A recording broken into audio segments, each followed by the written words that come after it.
Ladies and gentlemen, what do you think actually happened in that video? May I invite Mr. Matt to give your guess on what actually happened in the video?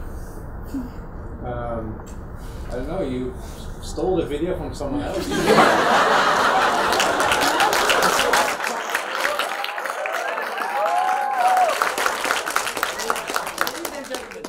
Thank you, Mr. Matt, for your guess. You may think this is a Photoshop gimmick and it's unrealistic at all. But what you just saw in the video is actually nanotechnology infused paint that allows the paint to be color changing. Introducing MORPHE color changing paint. This paint would revolutionize the industry and transform the way we live. You may think, how would this work? Now, in 3 simple steps. Step 1, install basic surface wiring on your walls. Step 2, paint a coat of MORPHE color changing paint. And step 3, install a dial and you can alter the electric current that flows through the paint, allowing it to change color. The wonder of this paint lies in the particle itself, which is the copper doped titanium dioxide particle, which is infused inside white paint and making it color changing. How would this particle work? When electricity flows through the particles, the shell of the particle will expand, and therefore when light reflects off the particle, it will be off a different angle, and therefore allowing our eyes to perceive a different color. Now, besides our color changing feature, our paint also comes with many other benefits. And the most important benefit is that with our paint, you can now create the desired ambience of your homes and making your living spaces more aesthetic and more mood accommodating. And just at a fair price of 295 ringgit for a 5-liter tin of MORPHE color changing paint. In comparison with the conventional repainting, it's only slightly more expensive, and therefore we are allowing a low switching cost for our consumers. And I'll hand it over to Ryan to talk about financial aspects. With a selling price of 295 ringgit, you might think that it will cost very expensive. However, we have managed to bring down the cost to just a mere 75 ringgit for a 5-liter tin. This brings us to a markup of 393%, and we will need an initial investment of only 1.6 million. 200,000 will be brought in by us, the partners. 58% of the initial investment will be spent on acquiring assets to be used in our production line, and on top of that, the remaining 20% will be spent on marketing. In the first year, we expect revenue to stream in at about 3.54 million with a CAGR of 29%. We expect to break even at the 7,271th unit and a payback period of just mere 24 months. This will be the capital expenditure in line of our expansion plan, and the profits for the first year would be around 630,000 with an average annual growth of 46%. The ROI for the first year would be 39% and have a healthy and steady growth. As we will be focusing on our core competency, the nanotechnology, we will be partnering with Kansai Paint as our supplier for our base coat of the white paint. On top of that, we will be contracting electricians all across Malaysia, such as Mr. Wireman, to install the basic electrical wiring required for our product. Lastly, we will be pushing our product through interior designers, as we will be collaborating and partnering with examples such as the urban design studios in Malaysia as a means for us to push our product through them to their customers. And now, you might be wondering, who will we be selling this product to? Okay, ladies and gentlemen, 40% of our targeted revenue stream will come from interior designers, another 40% will be coming from property developers, and the remaining 20% will come from homeowners. Now, for our marketing strategy, we've broken it down elaborately into 3 phases. For the first phase, we'll be starting a hype among our consumers, firstly by deploying trucks into densely populated areas, and the sides of these trucks will be featuring our color changing paint. And for the second part, in phase 1, we'll be organizing an online photo competition on social media, and people will take pictures featuring our color changing paint to stand a chance to win a 3-room makeover. And we'll also be collaborating with Colour Run to reach out to its community of over 5 million people worldwide. For phase 2, we'll be engaging in personal selling and direct marketing. For personal selling, we'll be sending out our own sales representatives to these property developer groups and interior designing firms to get that personal touch during sales. And for the third phase, we'll be advertising our products in the following magazines, and we'll also be showcasing our products in showrooms that are under property developers. And now for home expos, first off, we'll be emphasizing First off, this is actually a timeline of how home expos work in Malaysia. We'll be emphasizing on architects in July, and then that will be the start. And from July until November will be where our phase 1 occurs. And then in November, we'll be launching our product. For our distribution channel, we'll be emphasizing on the consultants, which is the interior designers and property developers, and we will push our product out towards the consumers through this method. And for e-commerce, we'll be emphasizing on our product, on our website, and Lazada. And this is a plan for our future expansion. Now, Xiaofang, every business has its own set of risks. Can you explain? Sure. After conducting our risk analysis, we've identified 3 main risks our business might face. The first risk is the product risk. Our customers may not buy our product in the expected quantities because the market has yet to experience such technology. Therefore, we will carry out extensive marketing as well as provide a 5-year warranty for our customers. The second risk we've identified is the systemic risk. Our paint supplier, Kansai, may not be able to supply our orders on time. Therefore, we will be storing 1 month's worth of inventory in our warehouse as well as signing a raw materials purchasing agreement with them. And the third risk is the risk of our competitors. Our competitors might use the technology in our product to create a more innovative one. Therefore, we will be patenting our product with the utility patent. And furthermore, to compete against the existing paint products, we will be using a differentiation-focused strategy whereby we focus on the color-changing feature of our paint in order to compete against current product. If all goes well, here are our business milestones.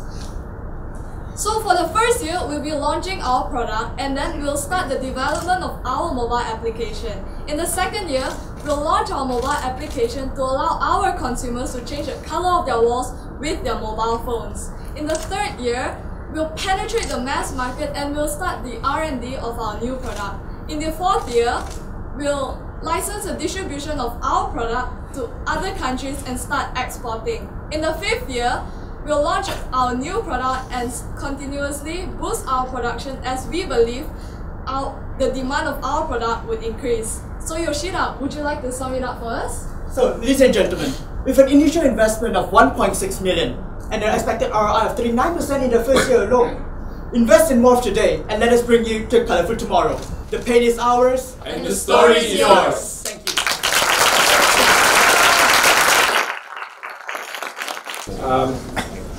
Just wondering, right, so some of the ideas I heard earlier today, there was a clear sort of problem statements that they had, sort of problem that they were trying to solve or the passion that they had why they want to do this sort of business. I just want to hear your story. What made you think about going into the paint business and what is the real problem that you're trying to solve? Thank you for your question.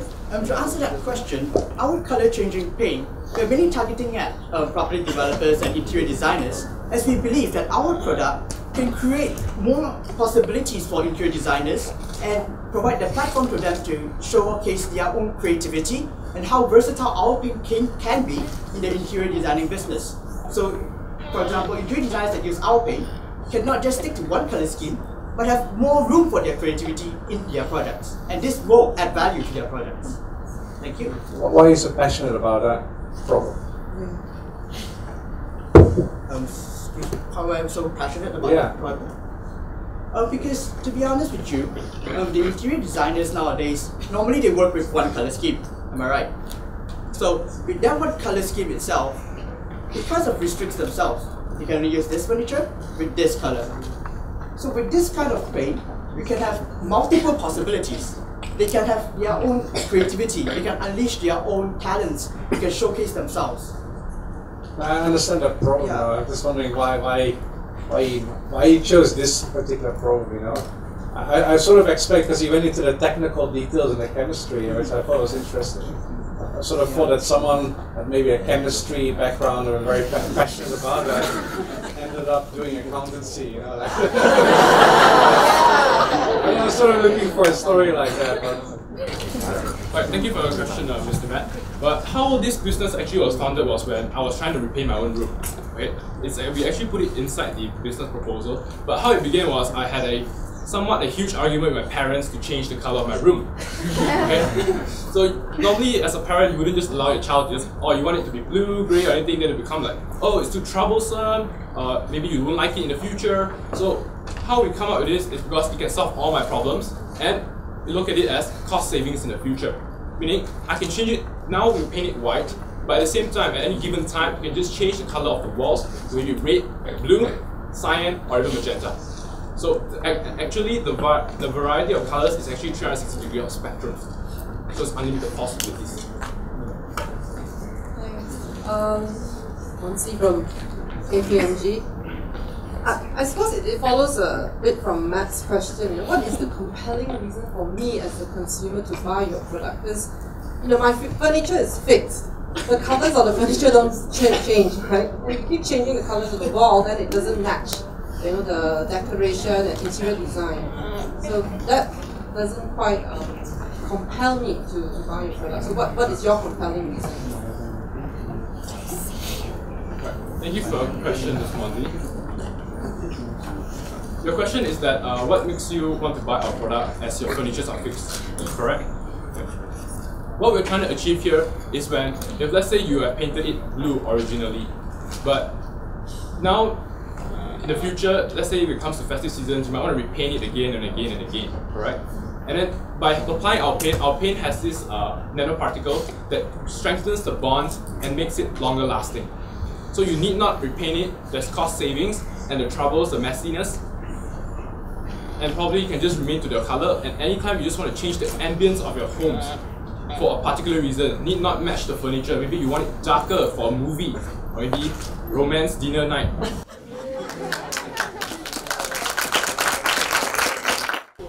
Actually, my question is very closely linked. I was going to ask about problem statement. In the business world, we always look at what is the problem statement and the cost for change, and also closely linked to Monsi's question on as a consumer, what am I looking for? Because you were looking at targeting your customers at interior IDs as well as property developers, but ultimately the people who are buying are people like us seated here, right? So I'm just thinking whether your marketing plan is also looking at that aspect, ultimately the buyer. Okay, here's the thing, Ms. Monsi. If we, I'm so sorry. Thank you for your question, Ms. Super. The thing is, if we do actually penetrate the mass market in the first year, there's a very high chance that we will get crushed. Because this whole market itself is an oligopoly market where it's controlled by giants such as Nippon and Kansai. People have heard of them. But if a new company such as ours were to actually emerge into it, we'll just hide out in the shadows. So the thing is, by penetrating into a smaller niche market, we can actually spread our reach out more towards this mass market in the second year or the following years. A question, this is for indoors, is it? Because if you put the electricity for outside, so it's for indoors. Yes, it's for indoors. 5 years warranty. So what does the 5 years warranty cover? Because the paint for 5 years. Just wondering. Thank you for your question. This 5 years warranty would actually cover defects in the particles itself. So if the product itself, the particle isn't strictly aligned or there's problems within it, electricity cannot flow through the particles, the paint won't work, then you can actually claim the warranty from us. Hi, Iza from Deloitte. I have a question about nanotechnology paint. Is there a distinct first mover advantage here? And what is the estimated size of this market for color changing paint? Right, thank you for that question. The estimated size of the the paint market itself in Malaysia in 2017 was 3.64 billion ringgit alone. And our expected revenue in the first year would be just a mere 0.1% of this whole Malaysian paints and coatings industry. So therefore, we believe that we have a lot of room to grow. And our color changing product itself, we are mainly selling it as a gimmick.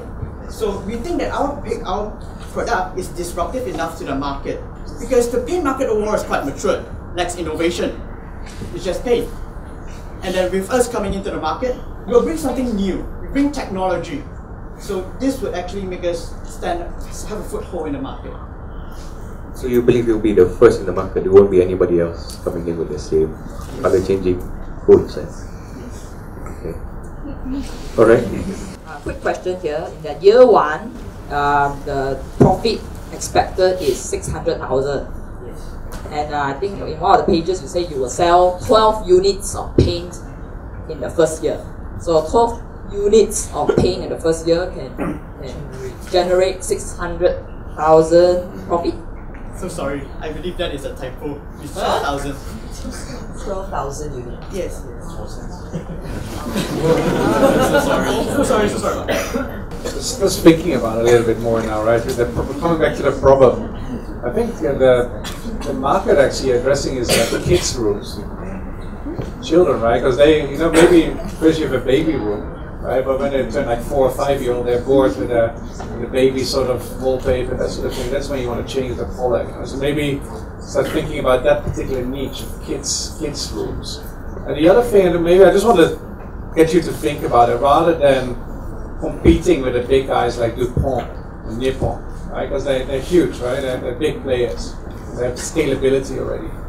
You may want to think about, protecting your IP, like through patents or whatever, and then licensing that to those big players. Let them do the thing that they're good at, which is marketing and sales. And you focus on innovation, coming up with new innovations like you mentioned, coming up with something that you can steer with your mobile phone, making it IoT friendly, that sort of thing. So that's in that model, that business model, you can also make good money. You don't always have to build a full product and sell it yourself. You can work with partners with that. So maybe something to think about as well. Thank you.